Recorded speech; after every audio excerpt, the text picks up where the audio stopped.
1-800-449-8255. You're on the Clark the Shark Show. Oh, look out. Here it comes, baby. The big one. It's the review by the Sharky of an album by a bunch of guys who needed to quit 30 years ago. I don't understand people paying tons of money to see this band. If they had good new albums, that would be one thing, but they don't. The 2005 debacle, Bigger Bang, is actually way, way better than this album. And that's sad to say because that album sucks. The songs are really confused, and there's like this lackluster, lack of energy on that album. And the hooks just don't make it at all. The last time these guys did a good album, I wouldn't really say it was solid good, but, it was passable, and that was Voodoo Lounge. Everything since then has really struggled. And songwriting isn't that hard. You have a verse, you have a chorus, you have a solo. And I don't know why bands struggle with it. One of the problems right here on the Clark the Shark Show is you got to feel the music, you got to live the music, you got to be the music. The music has to be you. The music has to be from your soul or something, or from your thinking or anger or emotions, or it can't be from production or really killer studios or killer guitar tones or all that, or even killer you could have killer everything. You could have a fucking killer drummer, bass player, guitarist, production, but if you don't have songs, you don't have good hooks and solid choruses and verses and all that, then you have nothing, what have you.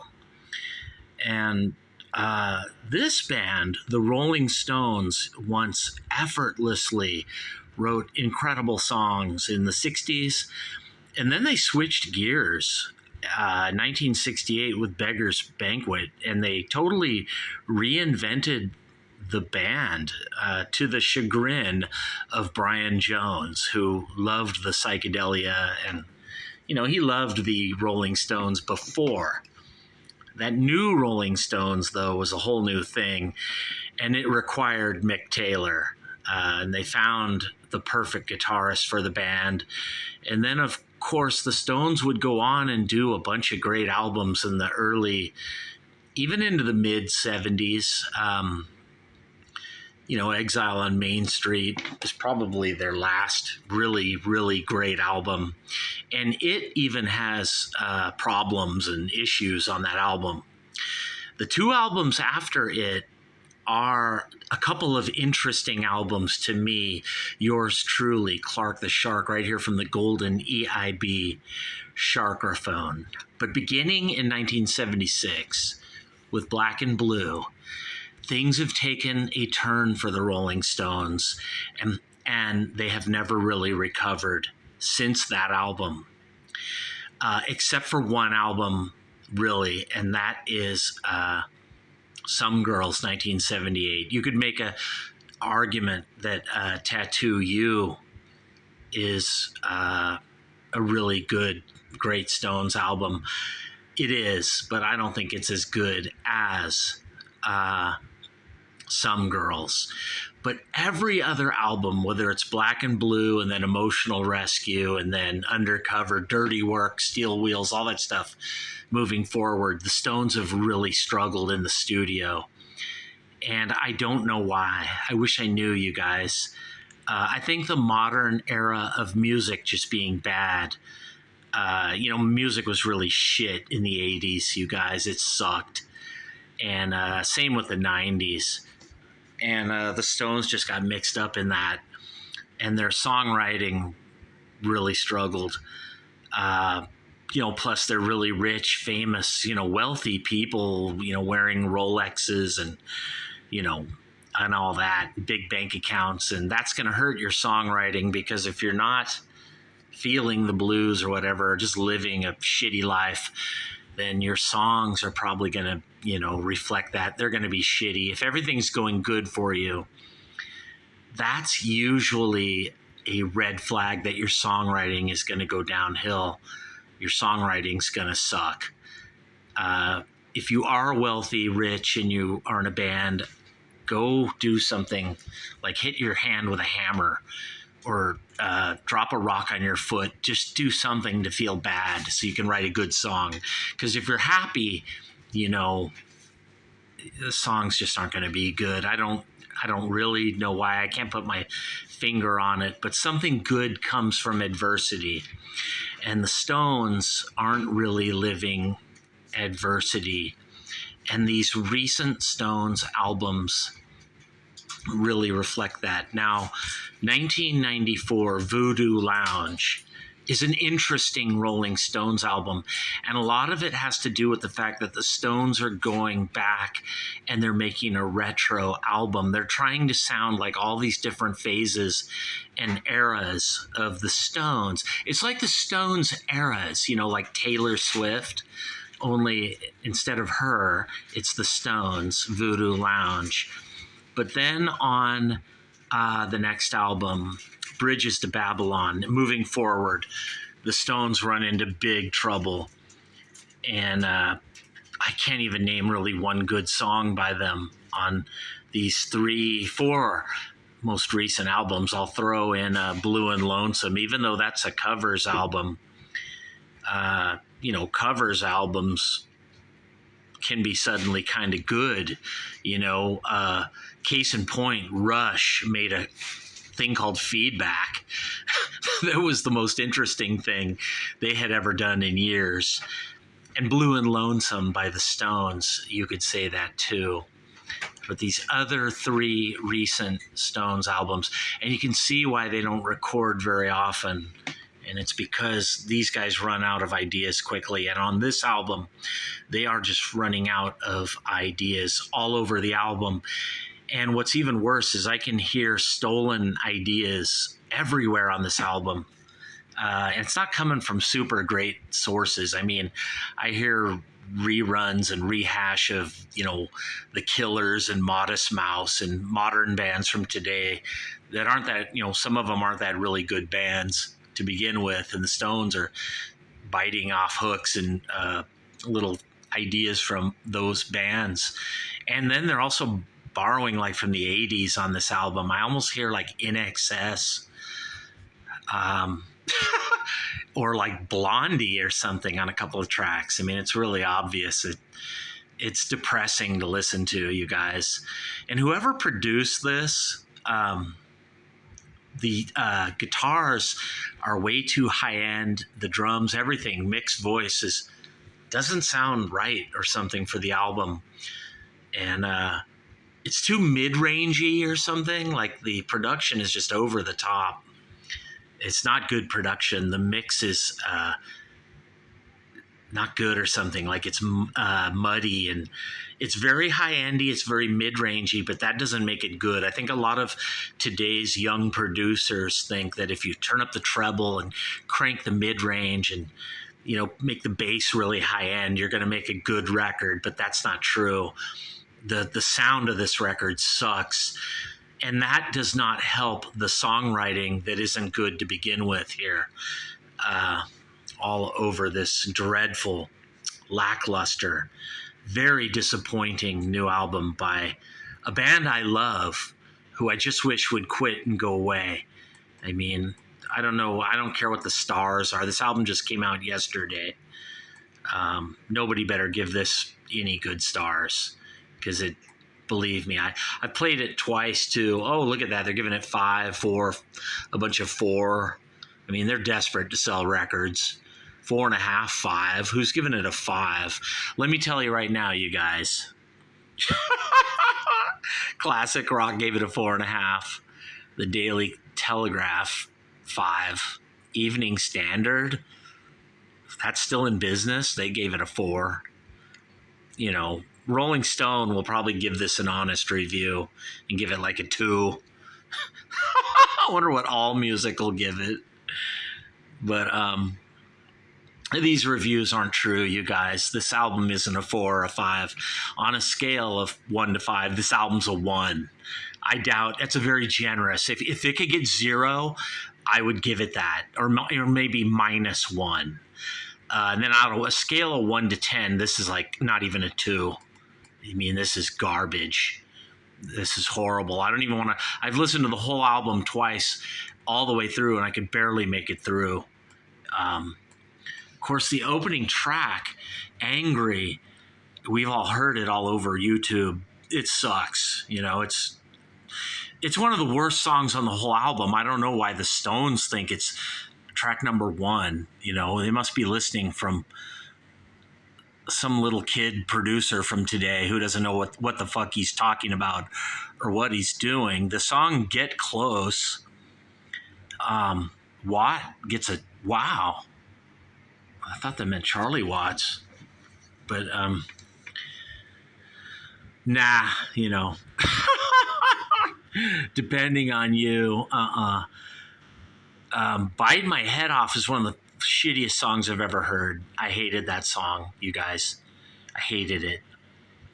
And then from there, dude, this album gets beginning with Whole Wide World, which is a song that seems to have rip-off elements in it. I don't know.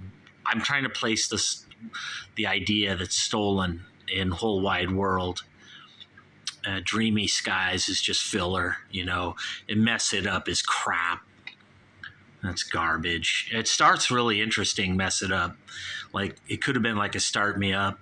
If they would have listened to Clark the Shark, but of course they didn't. Live by the Sword, just filler, you guys. Pedestrian, garbage. Driving Me Too Hard, you know. Now, the song Tell Me Straight is that lone one Keith Richards song that's on a lot of Stones albums. And it's like the best song on the album, you guys. Sweet Sounds of Heaven, of course, is interesting, but Lady Gaga is on it. And so I fucking hate it just for that alone. Rolling Stone Blues, you know, kind of interesting at the end, but this from about track maybe 3 to 9, you can't listen to it. The songs suck. I mean, it's really shitty. Terrible, you guys. Why they put the song Angry number 1, I don't know, because that just sounds like Lady Gaga, or like it could be like by Katy Perry, or I don't mean like it sounds like that or like them, but it's a shitty, cheap, throwaway pedestrian song that tries to be catchy, most embarrassingly of all. But I really don't want to talk about these songs. I've listened to this whole album, and to compare this album to the 2005 album, A Bigger Bang, I should call it a smaller twang. The albums compare. They're similar in sound. That album's songs are probably better than this album, but not much, you guys. That album is problematic. Now, the Stones should have took the warning when they did A Bigger Bang. They should have read the red flags and the tea leaves on that album. That any new album they do might be shitty and it might fucking suck, like A Bigger Bang. But they didn't listen, and they've come again at age 80 doing yet another album. And it was a bad idea. And when you listen to this album, you know, if you're a classic rock guy like me who's 58, you're going to really be angered and maybe insulted by this album. Because the last thing we want to hear is a band trying to update and get hip with today. We want to hear the Rolling Stones. We don't want to hear a band trying to write catchy hooks or ideas. To be catchy for the sake of getting on the radio and being catchy. There's something where you're catchy, but it goes with an emotion and a lyric and a feeling and all this stuff. And it's really lacking in today's music. And it's been lacking for a long, long time. And the Stones really, really exemplify that. They embellish that here with this album. This terrible, almost boring, I would say, album, you guys. You listen to it and you can't get through this album. You get to about track 6 and you're like, fuck this. And you go and listen to something better, put on a Beatles record or whatever, dude. But you're going to take this album off. There's no redeeming quality here. None, zero. And I fucking want to love the Rolling Stones, you guys. I'm Clark the Shark. I grew up on their music. And I don't want to say bad things about this band, but I have to. And this album really enrages me. It really fucking pisses me off that these guys would do another album. And I just don't like the idea of today's young people getting into this album, because there's so much better Rolling Stones from long ago that they got to get into. And I don't want them appreciating this album. I just want them to take a hammer to this album and hate it. And, don't play it at all. If you play it, come on, you guys. I wouldn't pull your leg here. I'm being truthful. I've listened to this album 3 nights in a row, and it never put a smile on my face at all. Never. And the second time I listened to it, I tried to like it. A couple of the tunes, I was rooting for it. I just couldn't. And the third time around, I was just pissed off and getting mad. I was literally wanting to grab my radio and throw it against the wall. That's how much I fucking hated this album. And I'll never play it again, I don't think. And if I hear any of these songs on the radio, I'll fucking take a hammer to the radio. How dare the Stones play songs like these? But, some of the questionable things, like playing with Lady Gaga, things like that. I don't like it. I don't like the look of that at all. This album could have been so much better, because there's a few bluesy things happening here that are interesting, that I, Clark the Shark, would love to have seen more developed. It's called Hackney Diamonds. I don't want to give it a name. I just call it the Stones' shitty album. You've heard of the Black Album or the Green Album, or, the Purple Album or the Red Album or the Blue Album. I don't want to call this the Red Album. This is the Stones' fucking shit album. At 1-800-449-8255 on the Clark the Shark Show, right here from the golden EIB Sharkerphone. The excellence in shark casting, not broadcasting. It's not a microphone, it's a sharkerphone, because I'm talking about the Rolling Stones' new album. And I want these guys to retire. Mick, you're 80 years old. Your one girlfriend killed herself, dude. That's more important in your life than this fucking album or touring with the Stones. It's time to go be with your kids. No more touring, no more gigs. You're 80, dude. Once you're 80, that's it.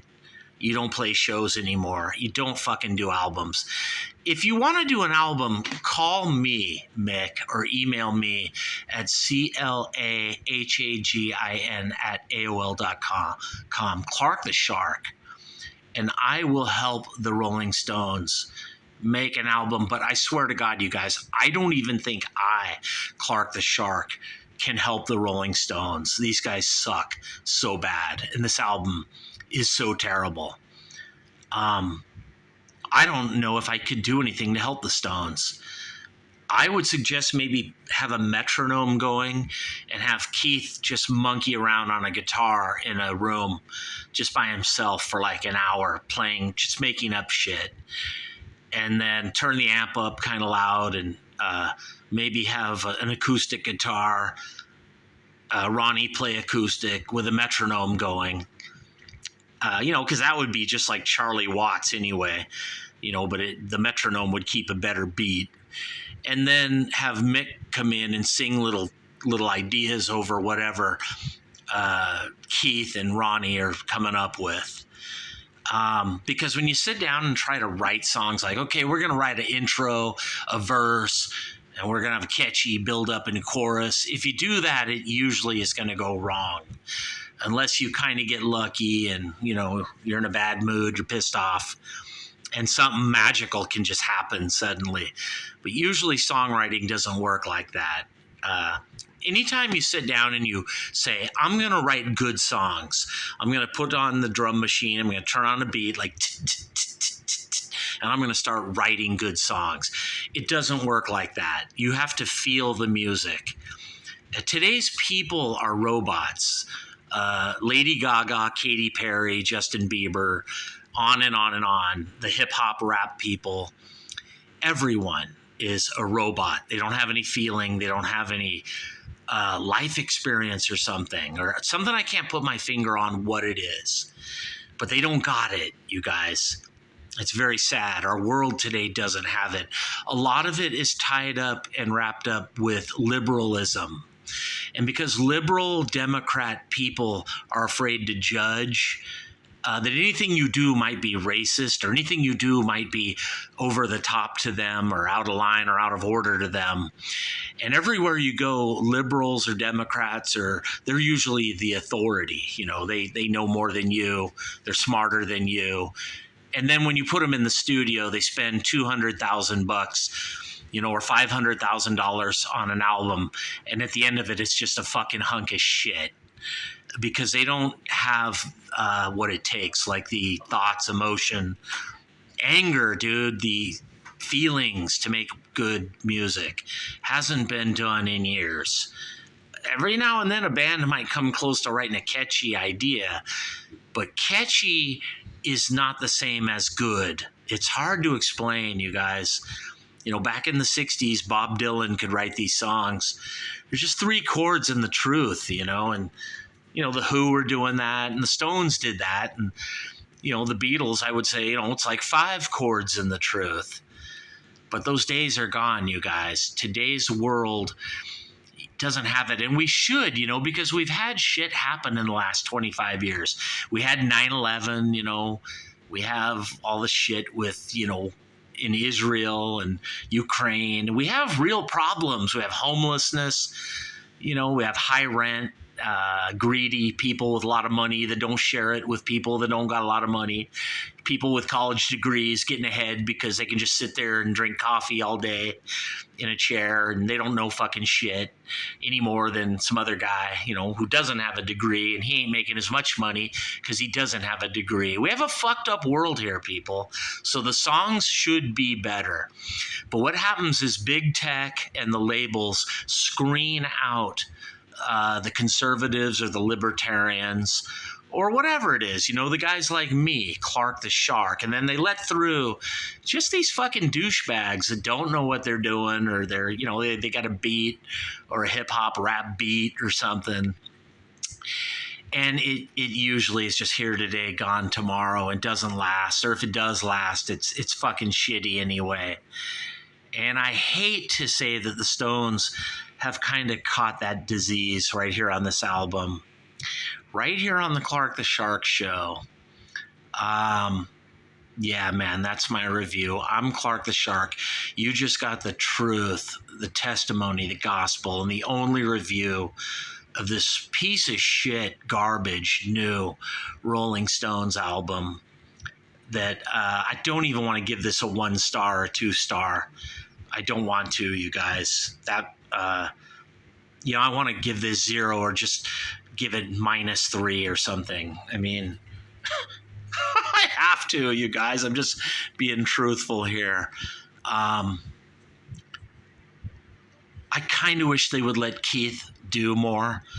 I mean, he comes up maybe with the riffs or something, but the one song where he sings on this album is almost really good. And then the rest of the album is just bland. You know, it's just diarrhea.